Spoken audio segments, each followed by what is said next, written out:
2007년 10월 23일 화요일입니다. 오전에 어제 찬양했던 곡들을 반주기에 예약하여 연속 연주로 들으면서 어제 있었던 일을 컴퓨터에 적었습니다. 택배가 왔는데 김해 땡집사님이 전북 시댁을 통해 노란 고구마를 한 박스 붙여왔습니다. 그것을 구워 점심을 대신하고 있을 때였습니다. 근처 교회 부목사님 부부가 교회당을 둘러보러 왔습니다. 지난 노회에서 개척하려 한다는 이야기를 들었는데 일이 구체적으로 진행되는 듯 했습니다. 이 지역이 아닌 다른 지역에서 개척 장소를 물색하고 있었습니다. 지난번 1층 식당에 교인들과 들렸다가 잠시 교회 내부를 보고 갔다고 했는데 오늘은 사모님과 함께 와서 사진도 찍어갔습니다. 초원교회는 2월 첫 주에 개척이 되었습니다. 2006년 11월 중순에 섬기던 교회의 담임 목사님이 돌연 은퇴를 선언하고 당회가 다른 후임자를 물색하면서부터 나는 위기로 내몰렸습니다. 주일 성수가 무너짐과 함께 어떤 식으로 예수님을 믿던 교회 생활만 잘하면 구원을 받는다는 식의 믿음을 유지하고자 서로 원수처럼 대하던 사람들이 하나 되어 나를 배척했고 모진 어려움의 시간들을 보내야 했습니다. 교회를 사임할 수 없으면서도 개척도 할 수 없는 상황, 계속 후임자들을 초빙하고 구하기까지 나는 있어야 했고 정작 후임자를 확정했을 때는 빨리 장소를 구해 나가야만 했습니다. 장소는 하나님의 극적인 도우심으로 한 성도의 가정에 의해 12월 중순에 120여 평이 주어졌습니다. 그러나 교회로 꾸미려면 인테리어 공사를 해야만 했습니다. 2년 전에 지어진 건물로 입주한 적이 없는 새 건물이라 천정과 바닥은 시멘트 그대로였기 때문입니다.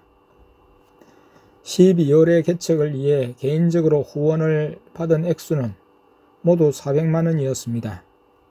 미리 저축한 돈 300만 원과 퇴직금의 절반인 300만 원을 합해 총 1000만 원으로 공사를 시작했습니다. 1월 중순에야 공사를 시작할 수 있었습니다. 그러나 계약금은 목공 작업으로 곧 바닥나고 중도금이 필요했습니다. 중도금으로 1,100만 원이 필요했는데 통장에는 남은 퇴직금 300만 원이 전부였습니다. 미리 선불을 해야 작업이 시작되는데 발을 굴려야 했습니다. 그때 600만 원을 무이자로 급히 빌리고 카드 현금 대출을 해서 지급했습니다. 이후 중도금까지만 공사하고 일주일간은 공사를 쉬어야만 했습니다. 잔금을 미리 지불하지 못했기 때문이었습니다. 일주일을 쉬고 주일에야 하나님의 응답이 왔습니다.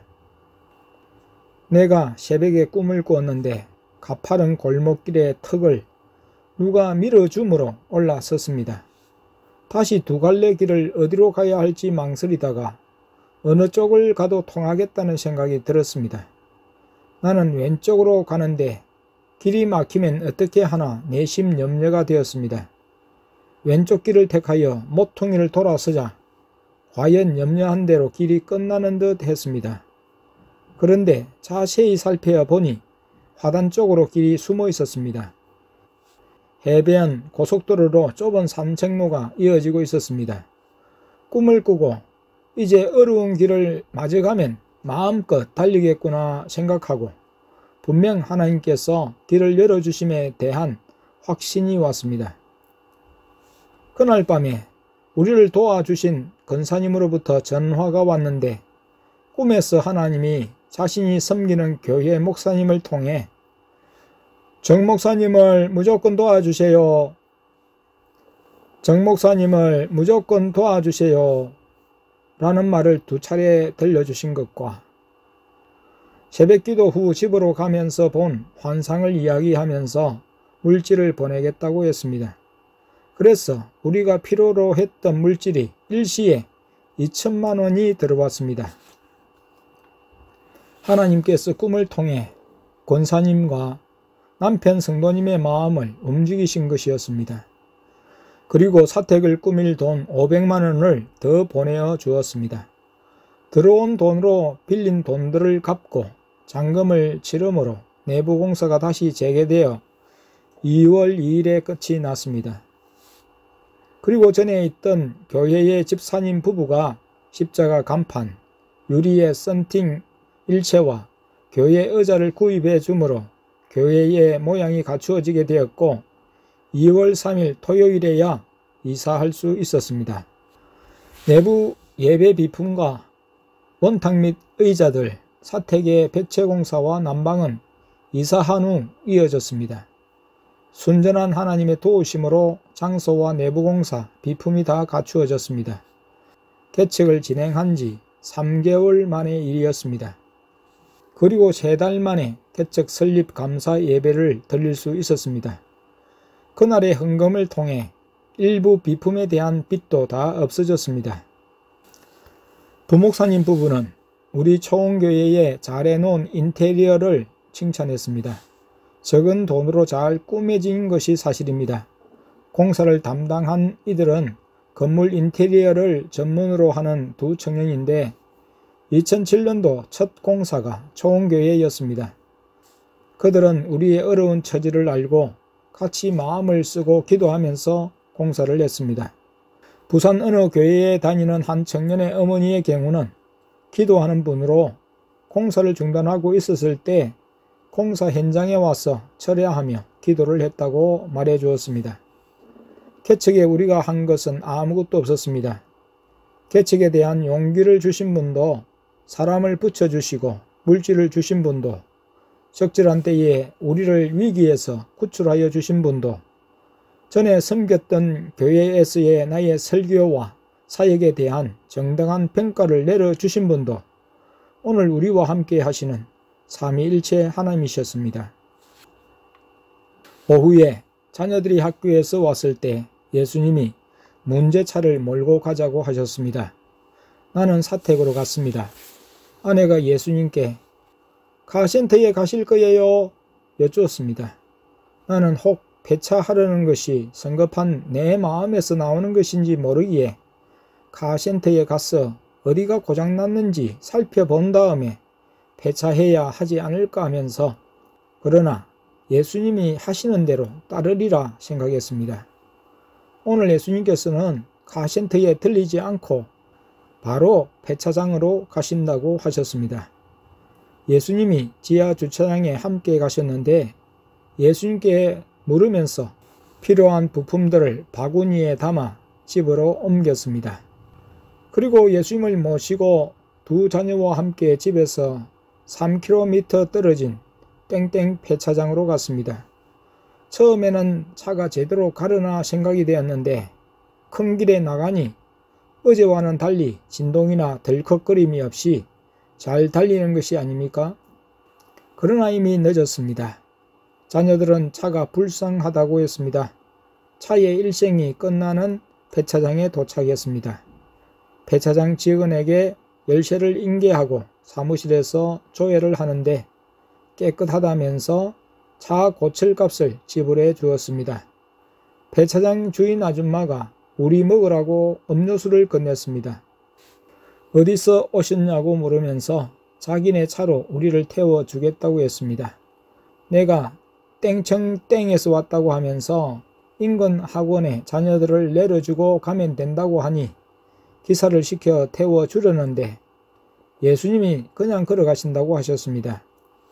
그래서 그냥 우리가 알아서 가겠다고 했습니다. 나오면서 자녀들에게 예수님이 드셨니? 물었는데 예수님이 안 드셨다고 했습니다. 예수님 왜 안 드셔요? 여쭈니 그 집이 안 좋아서 안 드신다고 하셨습니다. 그 사무실에 보니 달마 그림이 걸려 있었고 여러 안 좋은 것들이 있었습니다. 우리라도 먹을까요? 여쭈니 먹지 말라고 하셨습니다. 차를 마다하고 걸어서 가는데 자녀들의 학원이 멀지 않았습니다. 예수님이 가시면서 오늘 돈 생겼으니까 맛있는 것 사달라고 하셨습니다. 예, 그럴게요. 대답을 드렸습니다. 학원에 가기 전에 예수님이 버그 가게에 멈추어 유리에 붙여진 광고를 보시다가 아이스크림 가게로 들어가셨습니다. 거기서 돌아보다가 나오시고 이번에는 빵 가게로 들어가셔서 4개의 빵을 고르셨습니다. 자녀들 하나씩 먹게 하시고 나와 아내의 빵을 챙겨 주셨습니다. 자녀들은 학원으로 올라가고 예수님은 나와 함께 걸어서 집까지 오셨습니다. 나는 예수님을 볼 수는 없지만 예수님이 함께 하심을 의식했습니다. 예수님이 계심을 내 몸에 흐르는 전류를 통해 확인할 수 있었습니다. 이제는 내 몸에 전류가 흐르는 것을 통해 예수님이 나와 함께 하심을 느꼈습니다. 걸어오면서 땡땡치킨 집을 지나게 되었는데 예수님께 맛있는 거 사드려야지 하는 마음으로 그곳에 들렸습니다. 통닭 한 마리를 시키고 신문을 보다가 시킨 통닭을 찾는데 금방 튀긴 고기를 양념에 버무리려고 바가지에 붓는 것이었습니다. 내가 통닭 시킨 거 다 되었어요 하면서 후라이드 치킨을 찾았습니다. 그때 아저씨 말이 내가 양념치킨을 시켰다는 거였습니다. 아, 그랬구나. 내가 마음으로는 후라이드를 생각하면서 입으로는 양념통닭이라고 했구나. 이미 엎질러진 물, 뒤에 손님도 없어서 양념통닭을 가져왔습니다. 가져오면서 나는 후라이드를 생각했지만 예수님은 양념을 원하신 것으로 생각이 되었습니다. 집에서 확인하니 예수님이 오늘은 양념치킨이 좋다고 하셨습니다. 하나님 아버지, 예수님, 성령님은 때로 아내가 대답을 하기가 곤란한 질문을 드리면 딴 행동을 하고 계신다고 자녀들이 말했습니다. 점으로 아무 말씀을 안 하실 때가 있는가 하면 딴청을 피우시며 질문에 대한 답을 회피하십니다. 그럴 때 우리는 한바탕 웃습니다.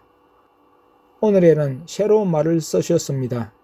아내가 영안 하며 왜 저에게는 증거를 안 보여주세요? 기도 시간에 마귀와 싸울 수 있게 마귀 보여달라고 했잖아요. 했습니다. 예수님이 내가 보내줬잖아. 아내는 기도 중에 성령의 불 전자폭탄, 성령의 화이트볼 등을 외쳤습니다. 알고 보니 마귀가 몸을 찌르는 공격을 해와서 물리친 것이었습니다. 아내가 예수님, 그런 것 말고 기도할 때 마귀가 눈에 보여 싸우는 것 말이에요. 그때 예수님이 내가 보내줬잖아. 어쩌라고 하셨습니다. 그래서 아내가 성령님과 하나님 아버지께 차례로 영안 열어주세요 애걸조로 구하니 두 분 다 역시 어쩌라고로 답을 하셨습니다. 기다리라 하시다가 간절함에 재촉을 거듭하니까 이제는 어쩌라고 하신 것이었습니다. 그리고 오늘 밤 예배가 끝나고 1시간 기도를 한 다음에 내가 기도할 때 감은 눈으로 무엇을 보는 중에 자꾸 눈이 떠여진다고 하면서 꽉 까무르니 얼굴이 찡그러진다고 이야기를 했습니다. 그때 둘째가 학원 뒤에 마트에 안대를 팔던데요 했습니다. 예수님이 안대? 하시며 사러 갈까? 하셨습니다. 그때 아내가 끼어들며 예수님, 아이들이 운동할 때 한 머리띠 있어요. 백군, 천군을 구분하는 머리띠로 하면 돼요. 했습니다. 그것은 안 돼. 하시며 박사모는 빠져. 하셨습니다. 아내가 성령님, 예수님 좀 말려주세요. 할 때 성령님이 뭐라고 말하려 하시는데 예수님이 손으로 성령님의 입을 막으시며 박사모는 빠져 하셨습니다. 그리고 아내가 이번에는 아버지께 아버지, 예수님 좀 말려주세요 하니 예수님이 아버지 입에 큰 음식을 물게 하고 아버지 드세요 하시며 박사모는 빠져! 하셨습니다. 얼마나 웃었는지 나는 턱이 아플 정도였습니다. 하나님 아버지, 예수님, 성령님의 행동에 우리 가족은 즐거웠습니다. 하나님 아버지, 예수님, 성령님은 여전히 교회 강단 의자에 앉아 계셨습니다. 자녀들은 웃다가 피곤하다며 누웠습니다. 자녀들의 눕는 것은 허락하셨지만 어른들이 말씀도 안 하시는데 눕는 것은 허락되지 않았습니다. 둘째와 막내는 사택에 자려 보내시며 나와 아내는 교회당 실내를 돌며 기도를 하라고 하셨습니다. 그때가 11시 30분이었는데 새벽 1시까지 1시간 반을 돌고 자라고 하셨습니다. 예수님이 지시하시는 일에는 뜻이 있습니다. 예수님의 말씀은 영육간에 우리에게 유익이 됨을 알기에 우리는 어떤 이의도 제기하지 않았습니다. 여리고성을 7일 동안 13번, 6일은 한 바퀴씩 돌고 7일째에는 7바퀴 돌라는 하나님의 지시에 이스라엘 백성들이 아무 말 않고 순종했을 때 여리고성이 무너졌듯 상황은 달라도 하나님의 말씀에 순종하면 결국 죄악에 가려진 우리의 눈도 환하게 열려져 하나님 아버지, 예수님, 성령님을 볼 것이기 때문입니다. 첫째는 목양실에서 공부를 하고 우리는 교회당에서 방언 기도를 하며 걷기를 계속했습니다. 돌면서 영안을 열어주시기를 기도했습니다. 하나님 아버지, 예수님, 성령님, 영안 열어주세요. 삼일체 하나님, 영안 열어주세요. 계속 기도했습니다. 시간이 다 되어갈 즈음에는 다리가 아프기도 했습니다. 5분을 남겨두고는 체조 동작으로 마무리를 했습니다. 오늘은 기도할 때 막내가 제일 싫어하는 개구리 마귀가 나타났습니다. 막내는 개구리가 제일 싫었습니다. 없어졌다가 왔다가 하는 것이 눈에 걸렸습니다. 막내가 그냥 놔두니까 마귀가 오지 않았습니다. 지금은 막내가 눈을 뜨고 다녀도 마귀는 틈만 나면 나타나고 있습니다. 땡순이는 피아노 반주 시험이 있었습니다. 시험을 한 명씩 치고 나오고 들어가고 하였는데 차례를 기다리면서 2곡 중에 연습했던 곡을 치게 해주세요 하고 마음속으로 기도했습니다. 땡순이 차례입니다. 제비를 뽑았는데 연습한 게 나왔습니다. 마음을 가다듬고 어떻게 쳐야 하는지 생각하면서 반주를 다 했는데 교수님이 교회에서 반주하니? 하고 물어보며 퍼펙트하다면서 칭찬을 해 주었습니다. 시험을 잘 쳐서 기뻤습니다. 땡순이는 내가 하면 잘하지 못하는데 예수님께서 힘을 주셔서 능력을 주셔서 잘한 것 같습니다 생각하고 감사했습니다.